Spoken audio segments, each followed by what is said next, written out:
What Paul is saying here is that all of us have God's moral law written on our hearts. All of us have the law, and we're held accountable because he wrote it on our hearts. And you say, all of us? All of us? Really? Every single human being has it written about? Yes, every single human being. What about the really, really atheist people? They don't seem to have any law written upon their hearts. Several years ago, it was 2007, when I was doing a radio show, I set up an interview with the president of American Atheists. You know Madalyn Murray O'Hair, that lady that started up American Atheists? Okay, well, she's dead. She's gone.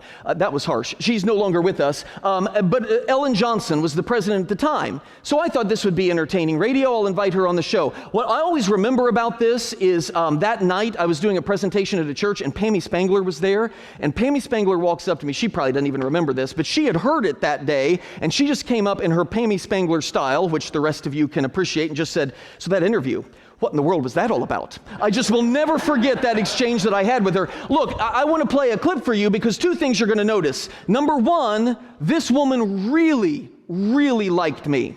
And then number two, I want you to see if you don't see exactly what Paul's talking about right here. At the beginning, she's going to be adamant that there is no moral law. There is no right and wrong. All ethics are relative. And then see if you see what happens just in 90 seconds. It's not because I'm brilliant. I'm just bumbling my way through this, as you will see. All right, so two things. She likes me. You'll pick up on that. And number two, see if you see evidence for this. Can we roll it? Now, when you say you push for the ideals of atheism or the standards, is it fair to say that atheism is a religion? You have morals and standards that you seek to advance a belief system. Is that an appropriate term in your estimation? No, we don't have morals or standards or a belief system.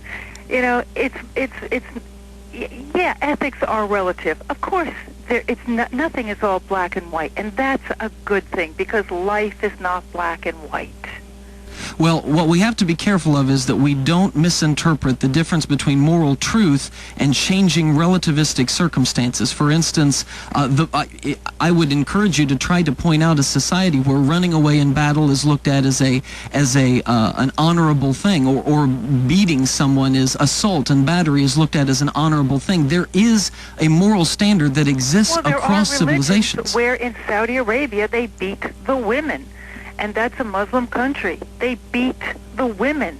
Right, and you think that's wrong? Of course it's wrong. Okay. But that's religion, and that's a religion that says that's okay. It appears as though you have a moral standard by which you can tell those people what they're doing is wrong. And I'm an atheist.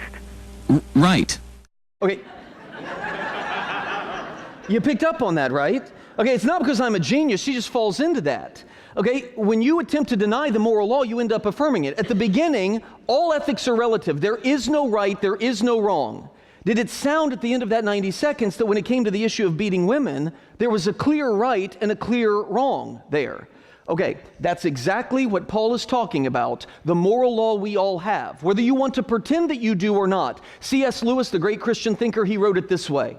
The moment you say that one set of moral ideas can be better than another, pause. The moment you say, even a president of American Atheists, that not beating women is better than beating women, the moment you say that, what you have done, you are in fact measuring them both by a standard. Use answer key, like a teacher has an answer key. You have two different answers, not beating women and beating women. And the moment you say this is better than this, you are appealing to an objective answer key that exists. You're measuring them both by that answer key and saying that this one conforms to that standard more than this one. But notice this thing up here, it's not either of the opinions of these two. It is something separate and objective. You know what that is? That is the moral law written upon the heart of the Jew and the Gentile.